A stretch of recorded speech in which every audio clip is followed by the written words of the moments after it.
আসসালামু আলাইকুম। ক্লাস 8 তোমাদের মানুষের খাদ্য ও খাদ্য উপাদান এই চ্যাপ্টারটা পড়াচ্ছিলাম। তো এটার প্রথম পার্টটা আমরা একটুখানি পড়েছি। তো দেখো, এই মানুষের খাদ্য ও খাদ্য উপাদানে যে বিভিন্ন কৃষিকাজের যে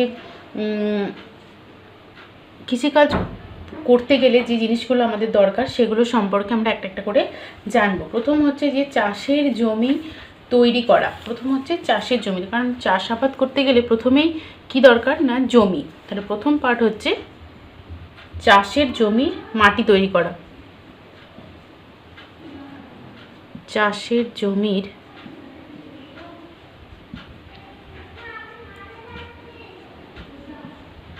মাটি তৈরি করা।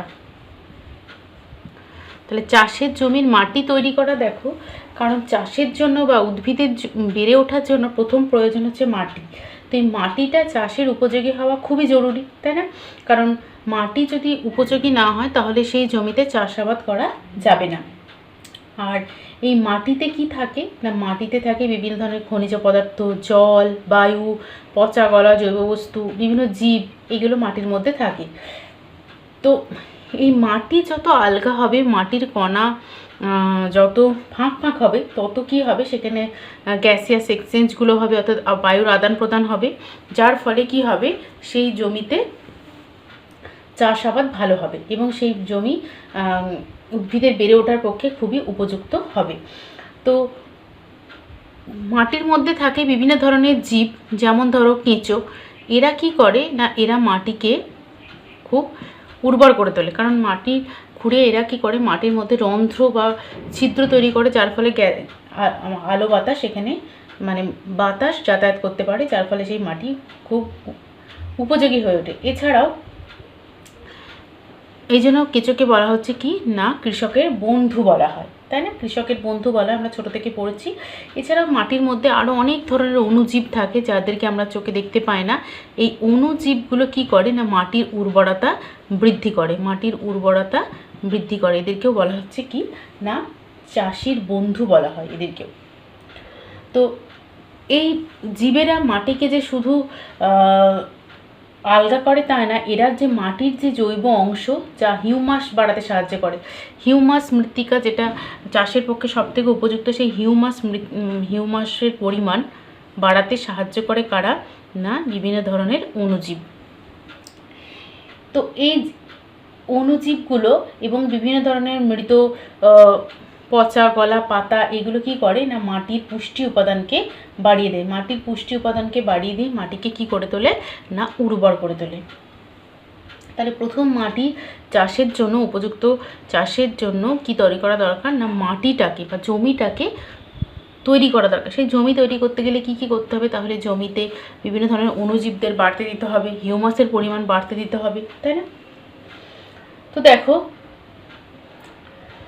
এই জমিকে উর্বর করে তুলতে হলে জমিকে কি করতে হবে, জমিকে কর্ষণ করতে হবে। জমিকে কর্ষণ করতে হবে মানে জমিকে যাতে করে মাটিগুলো আলগা হয়, অর্থাৎ মাটির কণাগুলো ছিদ্রযুক্ত যাতে হয়, সেটা করতে গেলে মাটিকে কর্ষণ করতে হবে। তো এই ভূমি কর্ষণের যন্ত্রপাতিগুলো বিভিন্ন রকমের হয়। ভূমি কর্ষণ যন্ত্রপাতি, এগুলো থেকে বিভিন্ন ধরনের শর্ট কোয়েশ্চেন তোমাদের পরীক্ষায় আসবে, সেগুলো একটু পড়ে রাখবে। ভূমি কর্ষণের যন্ত্রপাতি, তো ভূমি কর্ষণের জন্য উপযুক্ত যন্ত্রপাতি বা আগেকার দিনে একটাই যন্ত্র ব্যবহার করা হতো, সেটার নাম হচ্ছে, তোমরা সবাই জানো, লাঙ্গল। এই লাঙ্গল দিয়ে কি করা হতো, মাটিকে চষা হতো এবং যার ফলে কি হতো, মাটিগুলো এপিটোপিট, এদিক থেকে ওদিক এপিটোপিট হয়ে যেত, যার ফলে মাটির মধ্যে অনেক ছিদ্রযুক্ত হতো এবং মাটিটা অনেক উর্বর হয়ে উঠতো, অর্থাৎ মাটির ভেতরে বিভিন্ন যে বাতাস সেগুলো ভালোভাবে চলাচল করতে পারত। তো এই লাঙ্গলের পর আরও যে সমস্ত ভূমি কর্ষণের যন্ত্রপাতি ইউজ করা হয় বা ব্যবহার করা হয়, সেগুলো হচ্ছে কি কি, সেগুলো একটু নাম মনে রাখবে এবং সেগুলোর কি কাজ সেগুলো মনে রাখবে। নেক্সট হচ্ছে নিড়ানি। এই নিড়ানি দিয়ে কি করা হয়, নিড়ানি হচ্ছে নিড়ানির সাহায্যে চাষের জমি থেকে আগাছা তুলে ফেলা হয় এবং মাটি আলগা করার কাজ করা হয়। তাহলে নিড়ানি দিয়ে কি করা হচ্ছে না, চাষের জমি থেকে যে সমস্ত আগাছা হচ্ছে সেই আগাছাগুলোকে তুলে ফেলা হয়, আগাছা তুলে ফেলা হয় আর মাটিকে আলগা করার কাজেও ব্যবহার করা হয়। নেক্সট হচ্ছে কর্ষক। বা কাল্টিভেটর। এই কর্ষকের সাহায্যে কি করা হয় না, বর্তমানে বড় বড় চাষের জমি কর্ষণ করতে ট্রাক্টরের সাহায্য নেওয়া হয়। কর্ষক মানে যে কর্ষণ করতে সাহায্য করে তাকেই বলা হচ্ছে কর্ষণ। তো বর্তমানে কর্ষক কে না, বিভিন্ন ধরনের ট্রাক্টর, এরা হচ্ছে কর্ষক।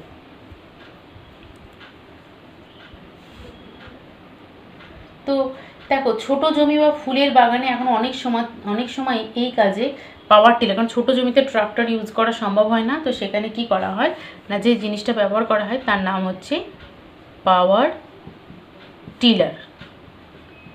তো পরীক্ষায় এরকম বিভিন্ন ধরনের প্রশ্ন আসবে যে নিড়ানি কী কাজে ব্যবহার করা হয়, কর্ষক পাওয়ার টিলার কীভাবে কিসে ব্যবহার করা হয় না, ছোটো জমি বা ফুলের বাগানে এই পাওয়ার টিলার ব্যবহার করা হয়। এছাড়া আরও অনেক যন্ত্রপাতি আছে। লেভেলার, যেটা দিয়ে মানে চাষের উঁচু নিচু জমিকে সমান করা হয়, তার নাম হচ্ছে লেভেলার, বা মাটি সমান করার যন্ত্র। এরকম অনেক যন্ত্রপাতি দিয়ে কি করা হয়, চাষের জন্য মাটি তৈরি করা হয়। তাহলে চাষের জমির মাটি তৈরি করা থেকে যে সমস্ত প্রশ্নগুলো তোমাদের আসবে সেগুলো তোমরা বুঝতে পারলে। নেক্সট আমরা চাষাবাদের ক্ষেত্রে জানবো বীজ বপন, বা চাষের জমি তৈরি হয়ে গেলে দ্বিতীয় নম্বরে কি আসবে না, বীজ বপন বা সুইং অফ সিডস। তাহলে জমি বীজ বপন করতে হবে। তাহলে বীজ বপন করতে গেলে প্রথমেই কী করতে হবে না, উন্নত মানের বীজকে চয়েস করতে হবে। উন্নত মানের বীজ ব্যবহার করতে হবে। উন্নত মানের বীজ, সেই বীজ মাটিতে কি করতে হবে, রোপণ করতে হবে। তো এই বীজ বপনের ক্ষেত্রেও বিভিন্ন ধরনের যন্ত্রপাতি ব্যবহার করা হয়। তোমাদের বইতে একটা ছবি আছে, দেখবে একটা ফানেলের মতো আছে, এরকম একটা ফানেলের মতো আছে, আর তার তিন দিকে এরকম পাইপ দেওয়া আছে, আর তার নিচে এরকম করে কাঁটা কাঁটা মতো দেওয়া আছে। এটা দিয়ে কি করছে, এগুলো দিলে এই অংশগুলো দিয়ে কি হচ্ছে না, মাটিটাকে ওরা খুঁড়ে গর্ত গর্ত করে দিচ্ছে, এবং এই পাইপ দিয়ে এখানে তোমার বীজগুলো ফেলে দেওয়া হচ্ছে, এবং সেই বীজগুলো পাইপের মাধ্যমে এখানে এসে মাটিতে পড়ছে, এবং সেখান থেকে বীজ অঙ্কুরিত হয়ে গাছ তৈরি হচ্ছে। এবং বীজগুলো নির্দিষ্ট নির্দিষ্ট দূরত্ব অন্তর অন্তর পড়ে, এবং সেই বীজগুলো মাটি যেখানে খোঁড়া হয়, যে অংশটা ফাড়ক বা খাত তৈরি হয়েছে, সেখানেই বীজগুলো পড়ে, যার জন্য কি হয় না, পাখিরা সেই বীজগুলোকে নষ্ট করতে পারে না, মাটির তলাতেই রয়ে থাকে। তো এইভাবে বীজ বপনের যন্ত্রপাতিগুলোকে ব্যবহার করা হয়। এছাড়াও বীজ বপনের জন্য যে যন্ত্র, তার নাম হচ্ছে সিড ড্রিল। সিড মানে বীজ, আর একটা হচ্ছে ড্রিল মানে যেগুলো ফুটো করা হয়। তো বীজ বপনের যন্ত্র, এর সাহায্যে, সিড ড্রিলের সাহায্যে বীজগুলো সঠিক দূরত্ব এবং সঠিক গভীরতায়, প্রত্যেকটা বীজ নির্দিষ্ট দূরত্ব অন্তর অন্তর রোপণ করা হচ্ছে, এবং এদের যে গভীরতা সেগুলো প্রত্যেকের ক্ষেত্রে এক হচ্ছে। হাতে লাগানো একরকম, আর মেশিনের সাহায্যে লাগালে এইভাবে প্রত্যেকটা বীজ নির্দিষ্ট দূরত্ব অন্তর এবং গভীরতায় বপন করা সম্ভব হয়। এর ফলে কী হচ্ছে, যেহেতু বীজগুলো মাটির তলায় থাকছে, ফলে পাখি বা অন্যান্য পতঙ্গ বা প্রাণীরা কী করছে, বীজগুলো দেখতে পায় না উপর থেকে, যার ফলে বীজগুলোকে নষ্ট করার সম্ভাবনাও থাকে না। এর ফলে কী হয়, সময়, শ্রম এগুলো অনেক বেঁচে যায়। তো বীজগুলো বপন করার আগে, উন্নত মানের বীজ বপন করার আগে তাদেরকে রাসায়নিক পদার্থে ডুবিয়ে রাখা হয়, যাতে করে তাতে যদি কোনো সংক্রমণ থাকে, সেই সংক্রমণের হাত থেকে বাঁচা যায়। অর্থাৎ বীজটাতে যদি কোনো পোকামাকড় লেগে থাকে, সেই পোকামাকড়গুলো চলে যায়, এবং সেই শুদ্ধ বীজটাকে কি করা হয় না, রোপণ করা হয়। এইভাবে বীজ বপন বা বীজ বোনা হয়। নেক্সট আসছি সার প্রয়োগ।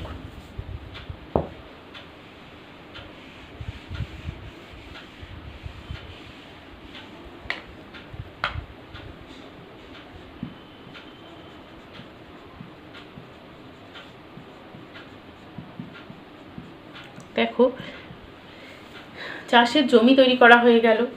জমি তৈরি করার পর সেখানে উন্নত মানের বীজ বপন করা হয়ে গেল। বীজ বপন করলেই শুধুমাত্র মাটিতে যে পরিমাণ সার বা জৈব পদার্থ আছে, সেখান থেকে যেটুকু পুষ্টিরস নিয়ে গাছগুলো বড় হয়, তাতে করে কী হয় না, ফল ধরতে, ফুল ধরতে, বা আমাদের যে কাঙ্ক্ষিত ফসল আমরা পাবো, সেটা পেতে অনেক দেরি হয়। কেন কি, সেই যে মাটিতে যে জৈব পদার্থ বা জৈব সার রয়েছে, সেই সারগুলোর কাজগুলো কিন্তু অনেক কি হয়, ধীর গতিতে হয়। সেই জন্য বাইরে থেকে আমাদেরকে সার প্রয়োগ করতে হয়। গাছের তাড়াতাড়ি উৎপাদন বৃদ্ধি করার জন্য সার আরও বেশি পরিমাণে প্রয়োগ করতে হয়, যাতে করে কি হয় না গাছগুলো খুব দ্রুত এবং বেশি পরিমাণে অল্প সময়ে বেশি পরিমাণে ফসল দিতে পারে, যাতে তার থেকে চাষিরা অনেক বেশি মুনাফা পেতে পারেন। তো সেই জন্য সার প্রয়োগ করা হয়। তো ঠিকভাবে বেড়ে ওঠার জন্য আসলে উদ্ভিদের কিছু মৌলের প্রয়োজন হয়, এগুলোকে বলা হচ্ছে নিউট্রিশন বা নিউট্রিয়েন্টস বা পুষ্টি উপাদান। তো উদ্ভিদের এই পুষ্টি উপাদান হচ্ছে দুই রকম, একটা হচ্ছে মুখ্য পুষ্টি উপাদান আর একটা হচ্ছে গৌণ পুষ্টি উপাদান। একটা হচ্ছে মুখ্য উপাদান, উদ্ভিদের বেড়ে ওঠার জন্য এগুলো খুব গুরুত্বপূর্ণ, আর একটা হচ্ছে গৌণ উপাদান।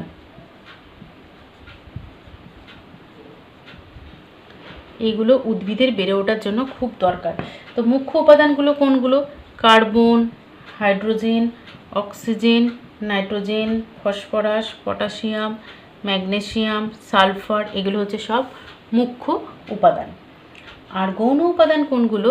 না লোহা, manganese, copper, boron, molybdenum, zinc, chlorine, এগুলো হচ্ছে সব গৌণ উপাদান। তো এই মুখ্য এবং গৌণ উপাদান এগুলো উদ্ভিদের বেড়ে ওঠার জন্য এই পুষ্টি উপাদানগুলো খুবই দরকার।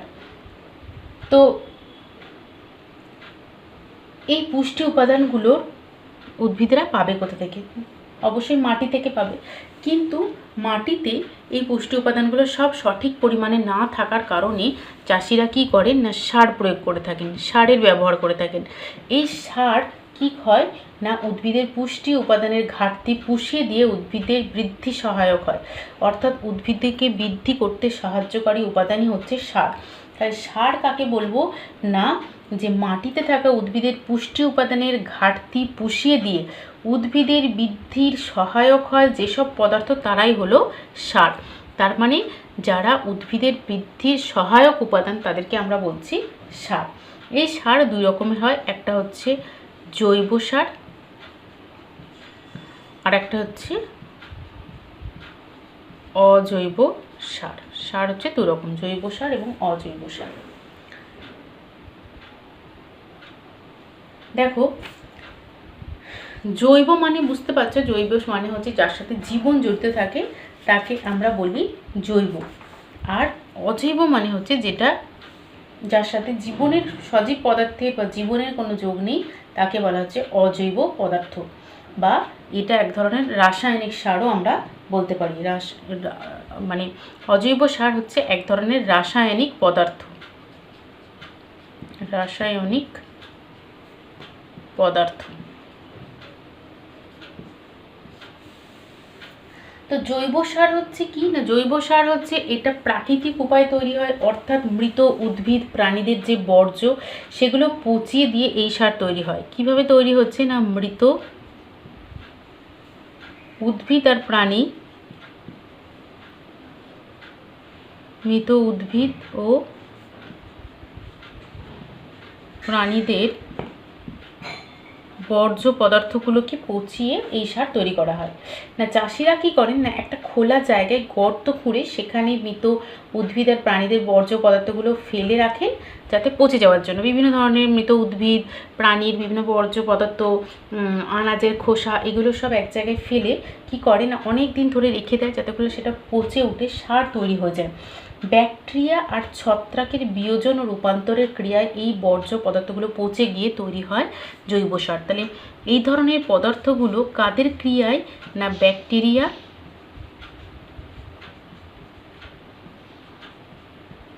আর ছত্রাক, এদের দ্বারা বিয়োজিত হয়ে কি হয় না জৈব সারে রূপান্তরিত হয়, পচে গিয়ে এই বর্জ্য পদার্থগুলো জৈব সারে রূপান্তরিত হয়। এই জৈব সার উদ্ভিদের বৃদ্ধির জন্য খুবই ভালো এবং খুবই গুরুত্বপূর্ণ একটা উপাদান। কিন্তু দেখো এই যে বর্জ্য পদার্থ পচে যে সার তৈরি হচ্ছে সেটা উদ্ভিদের পুষ্টির জন্য সাফিসিয়েন্ট সমস্ত নিউট্রিশন দিতে পারে না, কিছু কিছু জিনিসের ঘাটতি থেকে যায়। সেই ঘাটতিগুলো পূরণ করার জন্য জৈব সারের প্রয়োজন হতে থাকে। এই জৈব সার বা রাসায়নিক সারের প্রয়োজন হয়। এই রাসায়নিক সার কৃত্রিম উপায়ে বিভিন্ন ল্যাবেতে তৈরি করা হয় এবং সেগুলো চাষিরা কি করে থাকেন না ব্যবহার করে থাকেন। না এগুলো উদ্ভিদের আসলে বৃদ্ধি সহায়ক উপাদান এবং এগুলো কোথায় তৈরি হয়, বিভিন্ন সার কারখানা বা ল্যাবরেটরিতে তৈরি হয়ে থাকে। তো অজৈব সার প্রধানত 3 ধরনের মৌলের ঘাটতি পূরণ করে। অজৈব সার 3 ধরনের মৌলের উপাদান, সেগুলোর নাম হচ্ছে এনপিকে, একটা হচ্ছে নাইট্রোজেন, একটা হচ্ছে ফসফরাস, আর একটা হচ্ছে পটাশিয়াম। এই এনপিকে এটা হচ্ছে, এই 3টে মৌল উদ্ভিদের বৃদ্ধির জন্য খুবই গুরুত্বপূর্ণ। কেন কি, এই মৌলগুলোর অন্যান্য মৌলের অভাব হলেও উদ্ভিদ কিন্তু নিজে বৃদ্ধি পেতে পারে, কিন্তু যদি নাইট্রোজেন, ফসফরাস ও পটাশিয়ামের অভাব ঘটে তাহলে উদ্ভিদের বৃদ্ধি ব্যাহত হয়। তো এই এনপিকে হচ্ছে, বর্তমানে এনপিকে নামক এক ধরনের সার পাওয়া যায়, যে সারে নাইট্রোজেন, ফসফরাস, পটাশিয়ামের উপাদানগুলো সঠিক মাত্রায় দেওয়া হয় এবং যে সার তৈরি করা হয় তাকে বলা হচ্ছে এনপিকে সার। এটা এক ধরনের অজৈব সার বা রাসায়নিক সার। এই সার উদ্ভিদে যদি প্রয়োগ করা হয় তাহলে সেই উদ্ভিদগুলো খুব দ্রুত কি হয়, বৃদ্ধি পেতে থাকে। এছাড়াও কি হয়, এই 3টি উপাদানের যে কোনো একটি উপাদানের থাকে, যেমন যে পটাশ, তারপরে বা পটাশ সার, সুপার ফসফেট, এগুলো সব অজৈব সার। অজৈব সারের উদাহরণ যদি বলা হয় তাহলে কি বলবে না, পটাশ, তারপরে সুপার ফসফেট,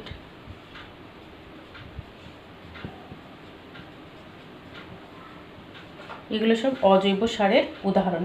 এছাড়াও অজৈব সার আছে ইউরিয়া, খুব কমন একটা নাম, তোমরা ইউরিয়া নামটা শুনেছো। এই ইউরিয়া হচ্ছে এক ধরনের অজৈব সার। এছাড়াও অ্যামোনিয়াম সালফেট, এগুলো সবই হচ্ছে অজৈব সার।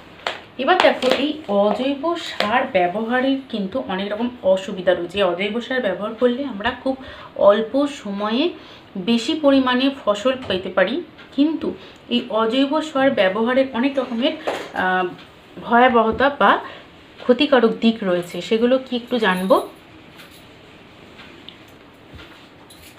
দেখো, এই অজৈব সার বিভিন্ন ফসলের ফলন খুব দ্রুত পেতে সাহায্য করে, কিন্তু এই অজৈব সারের অত্যধিক এবং অনিয়ন্ত্রিত ব্যবহারের ফলে কি হচ্ছে, মাটিতে থাকা, কারণ চাষিরা কী করছে, মুনাফা লাভের জন্য এই ধরনের সারগুলোকে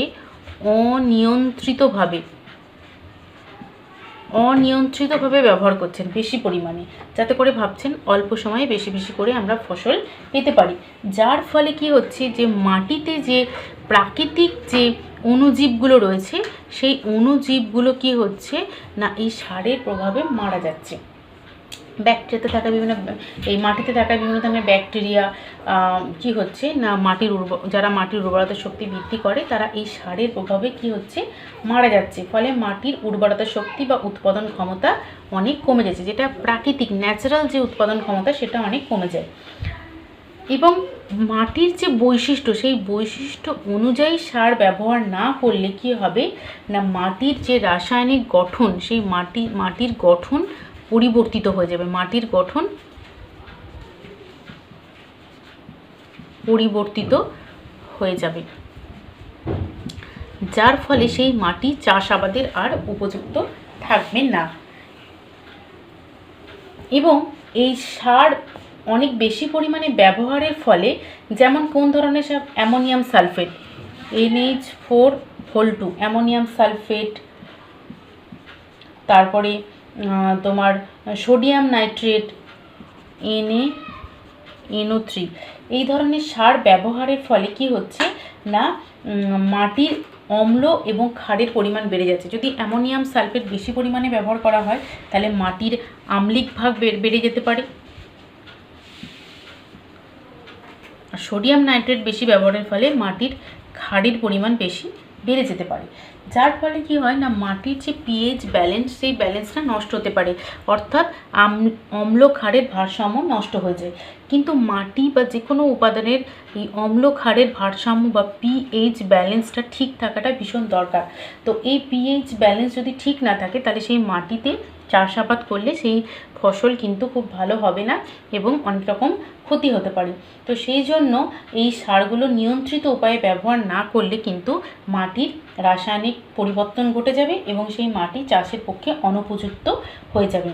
তাছাড়া অজৈব সার ব্যবহার করা হয়েছে এমন চাষের জমি থেকে নাইট্রোজেন বা ফসফরাসের যৌগ মিশ্রিত যে জল, কারণ অনেক বেশি সার ব্যবহার করার ফলে বৃষ্টির জলে সেই সারগুলো ধুয়ে কাছাকাছি যে সমস্ত পুকুর, নদী বা জলাশয় রয়েছে সেখানে গিয়ে পড়বে এবং সেই জল যদি গৃহস্থলীর কাজে বা অন্যান্য বিভিন্ন কাজে ব্যবহার করা হয় তাহলে কি হবে, সেই জলটা যেহেতু জলটা দূষিত হয়ে যাচ্ছে, কারণ সেখানে সার ধোয়া জল গিয়ে পড়ছে, ফলে জলটা কি হচ্ছে, দূষণ ঘটছে, জল দূষণ ঘটছে এবং সেই দূষিত জল ব্যবহারের ফলে আরও অন্যান্য ক্ষতি সম্ভাবনা হয়ে থাকে।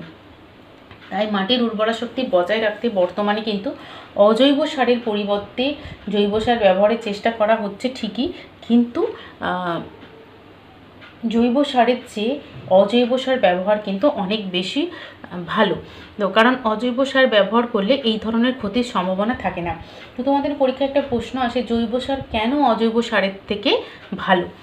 কারণ অজৈব সার কেন খারাপ সেটা তো বুঝতে পারলে, যে কারণগুলো বললাম। এবার জৈব সার অজৈব সারের থেকে কেন ভালো সেটা দেখো। কারণ দেখো, বলছে জৈব সার মাটির জল ধারণ ক্ষমতা বাড়ায়। জৈব সার মাটির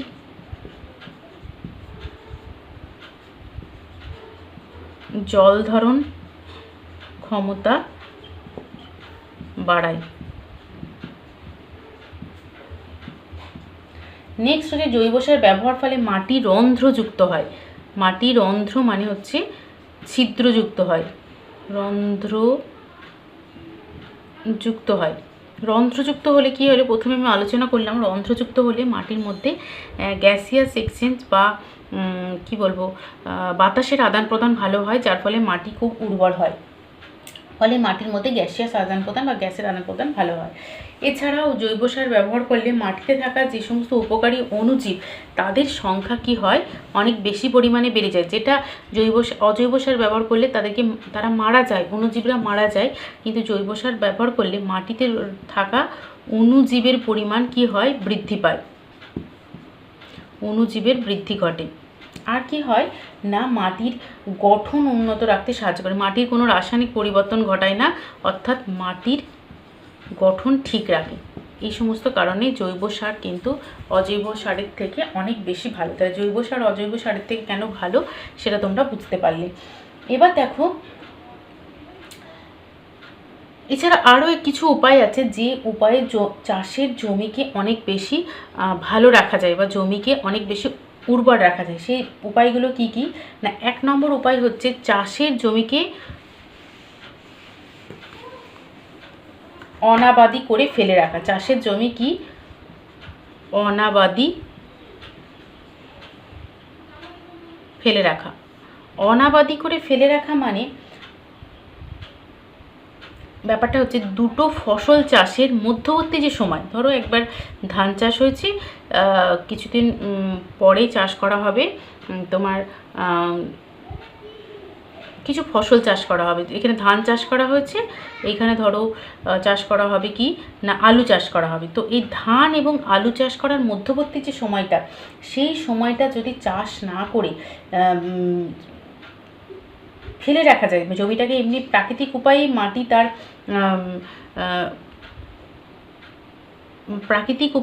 তার হারানো যে উপাদান সেগুলো কিন্তু ফেরত পাবে। যদি চাষের জমিকে অনাবাদি করে কিছু সময়ের জন্য ফেলে রাখা হয়, তাহলে কি হবে, সে তার হারানো উপাদানগুলোকে আবার একটা নির্দিষ্ট সময় পর ফিরে পাবে। কারণ এই সময়ে মাঠে জমা হওয়া বিভিন্ন মৃত উদ্ভিদ, প্রাণী এবং অন্যান্য জৈব বস্তু নানা রকম জীবাণুর ক্রিয়ায় পৌঁছে গিয়ে মাটিতে মিশে যায়, ফলে মাটির জৈব উপাদানের পরিমাণ বৃদ্ধি পায় এবং মাটি তার হারানো উপাদানগুলোকে ফিরে পায়। তাহলে অনাবাদি করে ফেলে রাখলে জমিকে অনেক উর্বর আমরা করতে পারবো। নেক্সট হচ্ছে শস্যাবর্তন বা শস্য আবর্তন।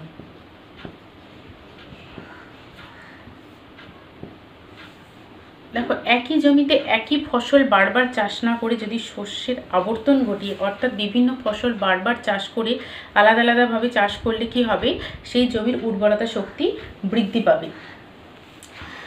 তো মাটির হারিয়ে যাওয়া পুষ্টি উপাদানের পরিমাণ ঠিক রাখতে গেলে জমিতে বিভিন্ন ধরনের শস্যের আবর্তন ঘটিয়ে চাষ করতে হবে। ধরো ধান চাষ করার আগে যদি সেখানে সিম্বিগোত্রীয় উদ্ভিদ চাষ করা হয়, যেমন মটর, বিন, ছোলা, ডাল এসব চাষ করা হয়, তাহলে কি হবে না, তোমরা জানো যে এই সমস্ত গাছের মূলে রাইজোবিয়াম ব্যাকটেরিয়া বসবাস করে, একটা মিথজীবী ব্যাকটেরিয়া। এরা সিম্বায়োটিক অ্যাসোসিয়েশন ঘটিয়ে কি হয়, মাটিতে নাইট্রোজেনের পরিমাণকে বৃদ্ধি করতে সাহায্য করে, যার ফলে কি হবে না, যখন এই সিম্বিগোত্রীয় উদ্ভিদ চাষ করে তুলে নেওয়া হবে, তখন ওদের মূলের অর্বুদে যে নাইট্রোজেন মিশ্রিত মিথজীবী মৃত ব্যাকটেরিয়াগুলো রয়েছে, রাইজোবিয়াম ব্যাকটেরিয়াগুলো, তারা মাটিতে পড়ে থাকবে এবং মাটির নাইট্রোজেনের পরিমাণ বৃদ্ধি পাবে। আর মাটির বৃদ্ধির জন্য আমরা বললাম এনপিকে ভীষণ জরুরি, তাহলে নাইট্রোজেন যেহেতু ভীষণ জরুরি, তাই জন্য কি হবে না, মাটির নাইট্রোজেনের পরিমাণ বৃদ্ধি পাবে। তাহলে এইভাবে কিন্তু মাটির উর্বরতা শক্তি বৃদ্ধি করা সম্ভব। অনেক সময় কি হয়, মাটির পুষ্টি উপাদানগুলো বজায় রাখার জন্য মাটিতে নানা রকম মিথজীবী অণুজীব মেশানো হয়, আলাদা করে চাষিরা মিশিয়ে থাকেন। এগুলো হচ্ছে অণুজীব সার। এই অণুজীব যেগুলো মেশা সেগুলোকে বলা হয় অণুজীব সার, ঠিক আছে। তো এই অণুজীব সার কি হয়, মাটির জল ধারণ ক্ষমতা বৃদ্ধি করে, আর মাটির অন্ধ্রযুক্ত হওয়ার ফলে মাটিতে বায়ু চলাচল বেশি হয়, ফলে মাটির উর্বরতা শক্তি অনেক বেশি বৃদ্ধি পায়। তাহলে তোমরা এই পর্যন্ত ভালো করে পড়বে। নেক্সট ক্লাসে আমরা বাকি বিষয়গুলো নিয়ে আলোচনা করব।